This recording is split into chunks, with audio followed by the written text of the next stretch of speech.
Welcome back to the Dark Reading News Desk at Black Hat USA 2025. I'm Terry Sweeney, contributing editor with Dark Reading, and joining me now is Nick Biasini, head of outreach with Cisco Talos.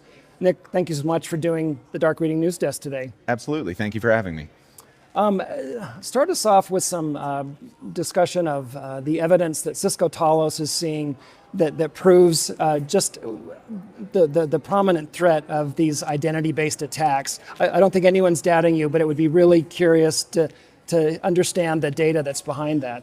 So regardless of the group, if you're talking about criminal organizations or state-sponsored groups, everyone wants to use identity and attack identity. It's just much more efficient for adversaries to be able to log in with legitimate credentials than to try and exploit a system. It allows them to get further into networks. It allows them to do more damage than they would otherwise. I mean, they're the keys to the kingdom, you know? I mean, yes, absolutely. Well, look at it as it just looks like a user logging in. In a world where everyone works remote, it just looks like a user logging in. That's well said. Yeah, so it makes it much, much harder for organizations to detect it.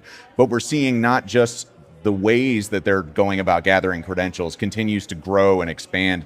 The amount of info stealer activity that we see and the way that data is being mined now is really changing how the landscape treats identity.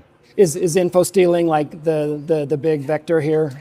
It's one of the most common ones. It's a very efficient malware to be delivered on an endpoint. And unlike most malware where it takes time to monetize, this is as soon as the malware executes, it's stealing the data off the box. The credentials are gone. So there's not really an easy way to remediate other than making sure you fix all of your credentials. Right. I mean, you've got what you need. You don't need to decrypt or anything. It's ready to go. Yeah.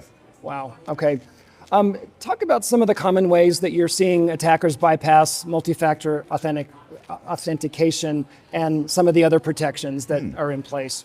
So one of the ways that we see the most right now is a technique called adversary in the middle. Basically what they're doing is they're proxying the communication between you and the entity you're authenticating to. The basic idea is they proxy the MFA, and then as soon as you hit accept, they break the connection and take over. So that is one of the most common ways. The other ways that we're seeing are primarily in the social engineering space, using phishing, using various other things. It's surprisingly effective to call into a help desk and say, unfortunately, I lost my phone, so I had to get a new phone. Could you disable MFA or add this new number for me so that I can log into the network? Unfortunately, that can be a very successful way to bypass MFA. Social engineering, it never gets old, does it? No, and with AI, it's getting even worse. Yeah, sure. In tandem with all this, I mean, the industry is shifting from traditional passwords and authentication toward alternative methods like biometrics and even single sign-on. How do you see the future of identity-based attacks and security management itself shifting as a result of these moves? It's interesting. One of the big trends that I've seen more recently, like in general, general usage, is removing of passwords and instead using your email. So you put in an email address and they send you a link and say, click this link to authenticate, which is great. But now attackers are going to start looking more at email addresses, because now if you own an email address, you can now fake authentication or authenticate to any number of services that are using that type of technique. Wow. Okay. Shifting gears slightly, in today's era of evolving AI threats, talk a bit about how Cisco itself is reimagining identity security.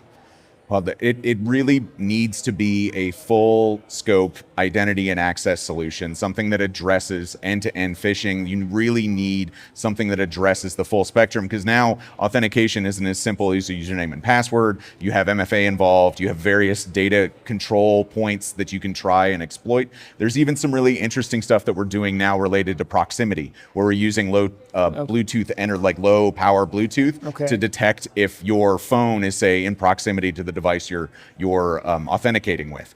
Doing some really clever things to try and bypass some of the very effective techniques that have existed in the past. It feels like a smart move to look at anomalies in the whole equation to flag irregularities. Yeah, and we're also offering a full threat hunting capability inside of that data set. So now we're not just hunting in normal telemetry, we're going to be doing threat hunt against Duo to be able to try and ensure that your environment is as safe as it can be. Okay.